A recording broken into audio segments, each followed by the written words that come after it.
In 5 years, where will Robinhood stock be? 70% loss in 1 year. Please like the video and subscribe to our channel, share the video with your friends and leave a comment. There was a really straightforward bear case before Robinhood Markets Incorporated, HOOD, went public in late July. Even while Robinhood appeared to be over-earning, Hood stock appeared to be overvalued, despite its undeniably strong rise over the previous 3 quarters. 4 months later, and following a catastrophic third quarter report as well as a large, albeit market-driven, recent drop, it appears that their concerns were justified. Hood is now down more than 2/3 from its IPO high closing, and ended Wednesday's regular session at an all-time low below $24. The problem is that the identical bear situation still applies at these levels. To be honest, the Robinhood tale is still in its early stages. In making that pessimistic case, I argued before the IPO that Hood looked a lot like another exchange that went public this year, Coinbase, COIN. Skeptics claimed that Coinbase was over-earning as well, citing the similar surge in post-pandemic trading as well as the high take rate as reasons. Why are Robinhood's markets still in danger? What's crucial to know about Robinhood is that it's not a stock brokerage, at least not in the traditional sense. It's a possibility, as well as a Bitcoin exchange. Even before the pandemic, this was the case. Commissions on options trades accounted for 40% of overall revenue in 2019, according to the S-1 filed prior of the IPO. Equities accounted for less than 20% of the total, while crypto accounted for only 3.4%. In the primarily pre-pandemic first quarter of 2020, equities were a little stronger, but they still accounted for approximately a quarter of overall revenue. Crypto, in particular, was responsible for most of Robinhood's ostensibly tremendous growth prior to the IPO. Incredibly, Dogecoin, Doge USD, generated $145 million in revenue in the second quarter of 2021 on its own. Robinhood's whole stock division generated only $52 million in the same quarter. The fact that crypto revenues soon reverted to the mean, $50.7 million versus $87.6 million in Q1 and a stunning $233.1 million in the second quarter, was one of the most worrying aspects of the Q3 report. And it didn't happen in the midst of a Bitcoin, BTC USD, price drop or even a significant pause in the development of so-called altcoins.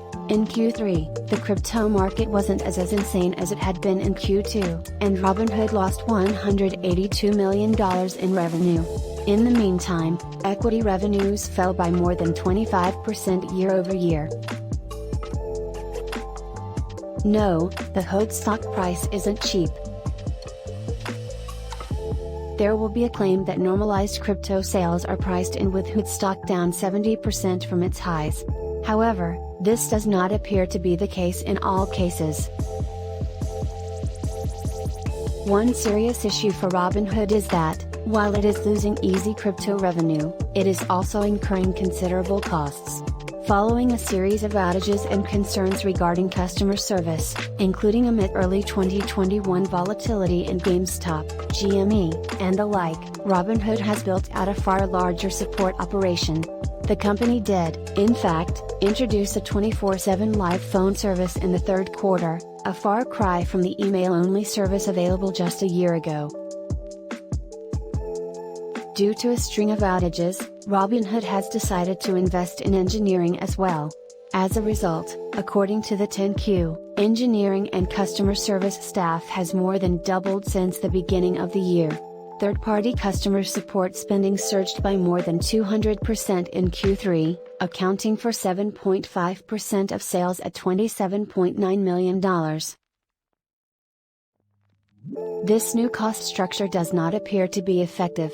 In the third quarter, Robinhood lost $84 million in adjusted EBITDA, compared to a profit of $59 million the year before and $90 million the year before. On the Q3 conference call, management appeared to mostly dismiss the retreat to the red. Instead, CEO Vlad Tinov concentrated on the aforementioned customer experience investments as well as the volatility nature of the end market's Robinhood services. Jason Warnick, Robinhood's chief financial officer, stated flatly that the company will not actually focus on profitability, at least in the short term. Meanwhile, crypto revenue, in particular, may never return to its first half 2021 highs. It's not a case of crypto falling from here, as we witnessed in Q3, but rather of trade returning to more normalized and quieter levels. The third quarter did not present a negative environment for Robinhood, it was simply not as good as the second quarter. In addition, Robinhood's adjusted EBITDA margin was negative 23% in the third quarter. The company forecasted a sequential revenue reduction in Q4 due to a steep drop in user numbers quarter over quarter.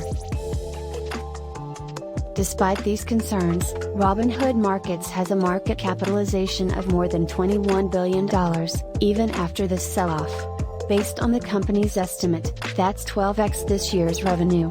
And there's a strong case to be made that the first half of the year was such an outlier that, even with the dismal second half, the external situation in 2021 was better than projected overall. If crypto and options trading slows, which history suggests they will at some point, while current sentiment suggests it will happen quickly, 2022 could be even worse, leaving the risk of paying a double-digit revenue multiple for a company that is expected to see a near to mid-term revenue decline. In 5 years, where will Robinhood Markets be?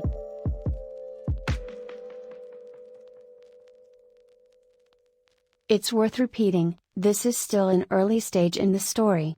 And there are several potential reasons to regard Hood stock as fascinating here at the lows, both in the short and long term. Robinhood still has levers to pull in the long run. Customers can now bring in assets other than cash to the platform thanks to the recent implementation of a CAT-SIN. A CAT stands for Automated Customer Account Transfer Service. Accounts such as 401ks and IRAs will be included later. According to Tinov on the Q3 call, fully paid securities lending might represent a 9-figure opportunity yearly, a significant potential growth driver against sales of $1.8 billion in 2021. Longer term, demographics should help. Present clients tend to be younger, but they will accumulate wealth and diversify their portfolios over time. Is it better to buy, sell, or hold Robinhood stock?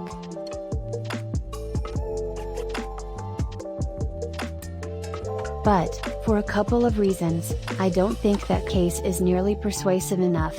First, the same argument can be made for far superior stocks that, like Hood, are cheaper than they were but not in any way inexpensive in absolute terms.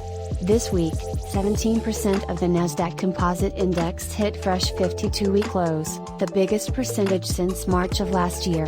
It's impossible to envision Hood as the greatest option, either short or long term, out of those 500+ names. Second, things are likely to become a lot worse before they get better. If sales is expected to be no more than $325 million in Q4, compared to $365 million in Q3, the adjusted EBITDA loss should be less than $100 million. In 2022, neither user growth nor revenue per user appear to be viable sources of growth, while the increased expense structure is expected to continue. Higher rates should ostensibly aid a brokerage like Robinhood, but even in pre-pandemic 2019, interest revenue on segregated assets was only 13% of revenue. In the same year, the proportion for Charles Schwab, SCHW, was over 60%. At the end of the day, this is a troubled business with a market capitalization of more than $20 billion. The fact that the same valuation was above $60 billion just a few months ago is barely relevant, much less reason to invest at these levels. The drop in Hood stock was not caused by a market crash or even the end of the lockup period. Rather, it's been a slow and steady awareness of how incredibly good the company's operating environment was. Without those tailwinds, it's unclear how the company will fare. Robinhood Markets, at least thus far, has failed to deliver. Thanks for watching. Please like the video and subscribe to the channel.